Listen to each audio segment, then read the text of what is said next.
Nako mga kababayan, nandito na naman tayo sa channel ni Ma'am Wendra Fortune. So ngayon naman ang itatarot card reading niya naman ay itong si Atong Ang na talagang trending din naman ngayon mga kababayan. Lalo na ngayon mayroong reward 10 million. Kayo na lang.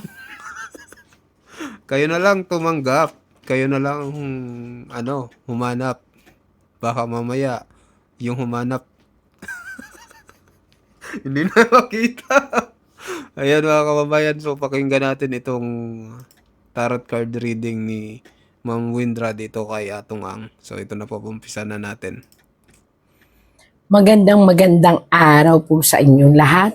Ito na naman po ang ating baraha, si Madam Windra. Para po sa mga Windra fanatics, mga follower of Windra, mga Fortune Windra, ito po ay request ninyo. Ayan. Meron po tayong babasahan. Ito ay napaka prominenteng negosyante na ngayon ay nagbabiral dahil sa may inilagak sa kanyang ulo na 10 Million. Diyos ko, dahil 10M yun. Para lang sa kanya, para siya lumutang. Siya ay si Charlie Chu Hai Si Ang, born August 29, 1957, commonly referred as Atong Ang. Yan. Ito po ay request. Again and again, this is for entertainment use. Tanggalin ang lahat ng negatibo at ang pakinggan lang ay lahat ng positibo. Ang lahat na may kinalaman dito sa babanggitin ko ay hindi ko kakilala. Kung ano man ang ipakita ng tarot, dahil ito ay ating hiniling na makita. Pakita mo sa amin ang pangyayari at mangyayari sa pangalang Atong Ang or Charlie Tu Hai Si Ang. Yan po. Kita nyo naman ang ating baraha ay reshuffle.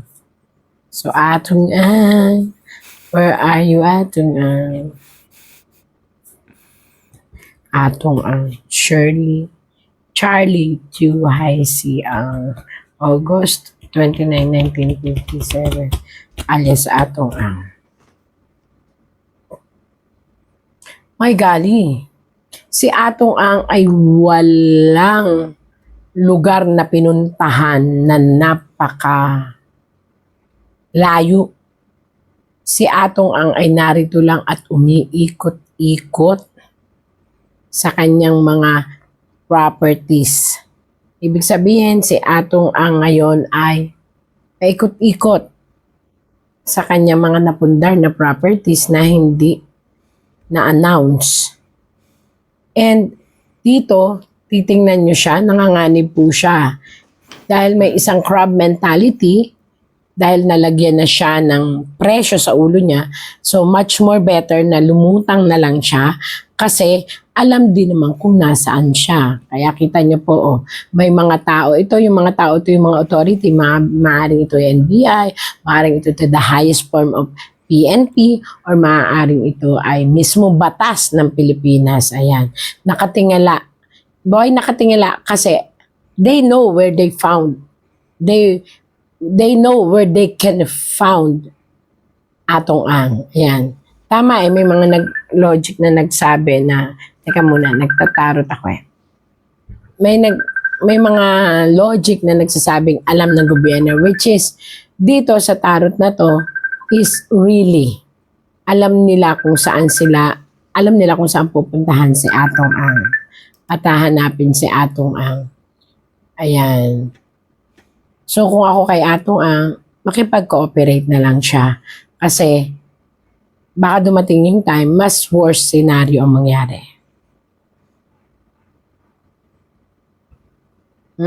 Nakita niyo po yan? Wala, tarot lang po ito pero ayon po dito, si Atong ang case ni Atong Ang ay inilalabas, kaya po nakabaliktad, para mapagtakpan ang kaso ng Inang Bayan. Ito, tarot lang po ito. Pero tingnan yung mabuti, ipapaliwanag ko. Ito po ay isang babae, asul. and dilaw and bulaklak na makikita natin sa flag. 'Di ba? Ito ay ating mother, our nation. Ayon dito, ito ay si Atong Ang. Atong Ang case serve to misheaded or mislead the situation of our government. Ito po yung tarot lang. Ako po ay nagpapaliwanag kung anong nakita ng tarot. Ang kaso ni Atong Ang ay ngayon pinupursige not only because maybe for justice, but meron po kasing isang sitwasyon ang Pilipinas na maaaring tapalan ng case ni Atong Ang. Maaring ito ay ang nangyayari na nakipapanood naman natin sa TV, di ba? Yung mga allegation about corruption ng gobyerno and mga tao na indeed kumukuha sila ng isang case na po pwedeng pag-usapan ng buong mundo. Yun na po ito And isinasakripisyo ang case ni Atong Ang, not only isinasakripisyo kasi may dapat naman talagang pag-usapan sa case ni Atong Ang. Nagkataon na ito ay dumikit sa case niya. Ibig sabihin, maaaring itong case na to ay pag-usapan ng buong mundo at unti-unting makalimutan si case ng Inang Bayan. Ayan po. But unfortunately, matalino na ang mga tao. Hindi nila hahayaang ang case ni Atong Ang, ito, ay masapawan ang case ng korupsyon, DPWH, and other cases of our government. So, ang sinasabi dito, sa case ni Atong Ang, sumabay ang lahat. Upang, sorry to say, siya ang pag-uusapan. And unfortunately, hindi naman magtatagumpay ang ganung sitwasyon. Mabibigyan ng tamang forum ang case ni Atong Ang, which itinatanggi niya kung siya ay may kinalaman. Pero dito, lumalabas po rito, sorry to say po, Mr. Atong Ang, lumalabas na kayo ang pinakamalaking utak. Ayan po, lumalabas po sa tarot na kayo po ang may pinakamalaking utak, bukod po sa isang babae at isa pang lalaki, na parang itong lalaking ito is dummy and the girl is also dummy but close sa inyo at nakita nyo surrounded by money. So talagang dito ay pinapakita sa tarot na siya ang madidiktik at isang babae ang madidiktik sa case kung saan matututukan naman ng korte, kaya lang hindi mababawasan. Hindi dahil sa case na to ay mababawasan ang tutok ng mga tao sa graft and corruption. Yun. So maganda naman po pala kasi hindi naman daw po matutulugan yung sa graft and corruption tapos siya maatikabong. And Atong Ang will be heard.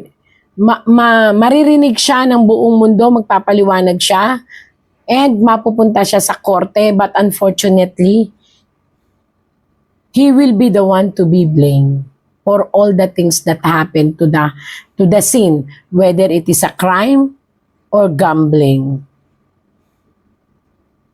And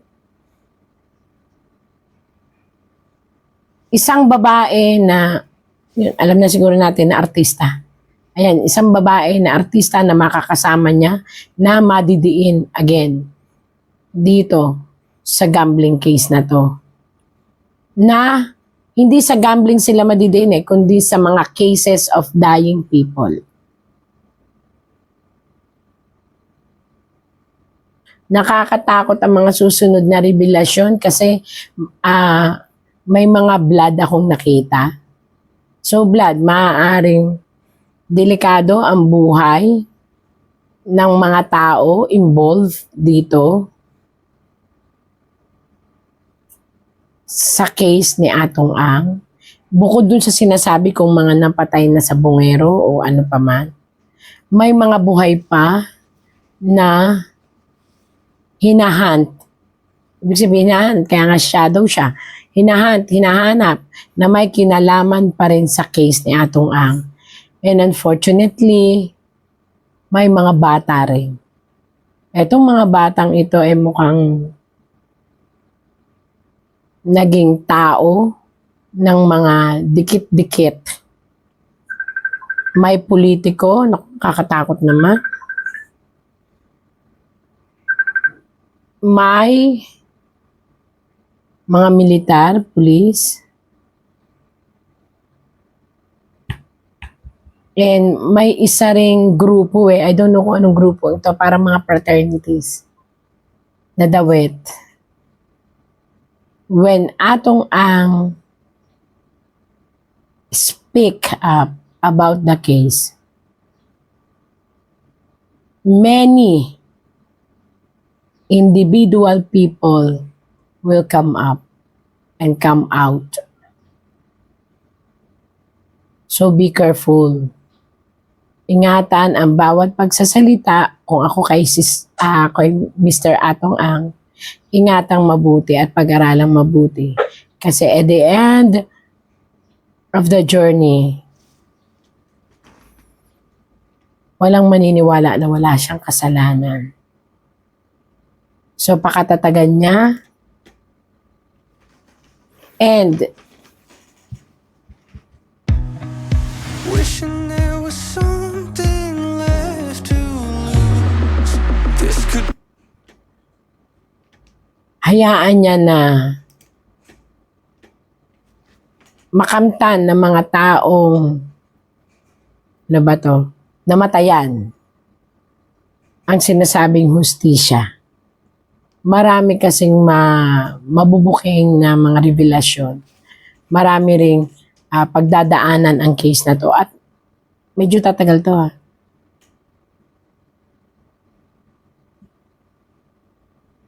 Still, face the truth. Sinabi ng tarot, nakakalungkot, sinabi ng tarot, isang artista at isang Atong Ang mananagot. At napaka-miracle na lang na maabsuelto ang mga pangalan nila. So pray hard. And nandito lang po ang ating si Atong Ang po ay nasa paligid lang. Yung sinasabing nasa abroad. Actually, umalis na siya, pero babalik siya para harapin ang lahat ng akusasyon dahil wala na siyang patutunguhan. Kaya nandito na lang po yan sa Pilipinas and waiting for maybe arrangement or what, or humarap sa hustisya. And dalawa sila, isang babae again at si Atong Ang. Nung babae, I don't know kung sino itong babaeng to, pero ito ay artista. So, yun, ang lumabas po. Tandaan, may nakita po akong mga dugo. So mag-ingat. Marami pang madadawit sa case na ito. At maaaring itong madadawit na to, yung iba is nanganganib ang mga buhay kasi may mga matataas pa na I don't know kung ito ay kapatid niya sa organisasyon or kapatid niya sa paniniwala nila or dawit sa mga case na since Atong Ang na ang pinag-uusapan, inirescue na ang sarili. So, yun po sa ngayon. Kusa po siyang magbibigay loob. Ayan, hinahanap lang niya ang tamang oras at tamang panahon. Kusa po siyang haharap. Ayan. And again, para po sa mga dumadanas sa mga ganitong cases at ang mga tao rin na byuda, na wala ng anak, na wala ng asawa, na wala ng katuwang sa paghahanap buhay dahil sa sugal na ito, dahil sa case ng sabong, again and again. Give it all to God. Always remember, God sent miracle every day. Bye-bye po. So ayun mga kababayan, ano pong masasabi nyo dito sa pahayag po ni sa tarot card reading ni Ma'am Wendra dito kay Atong Ang. So mag-comment kayo kung pabor ba kayo o hindi. At sa mga bagong pasok dyan, pa-subscribe po ng channel natin mga kababayan. At kung gusto nyo manood pa ng mga tarot card reading ni Windra, punta po kayo sa channel niya. Yan Windra Fortune, at sa Facebook Windra. So yun po mga kababayan, maraming salamat po sa inyong lahat.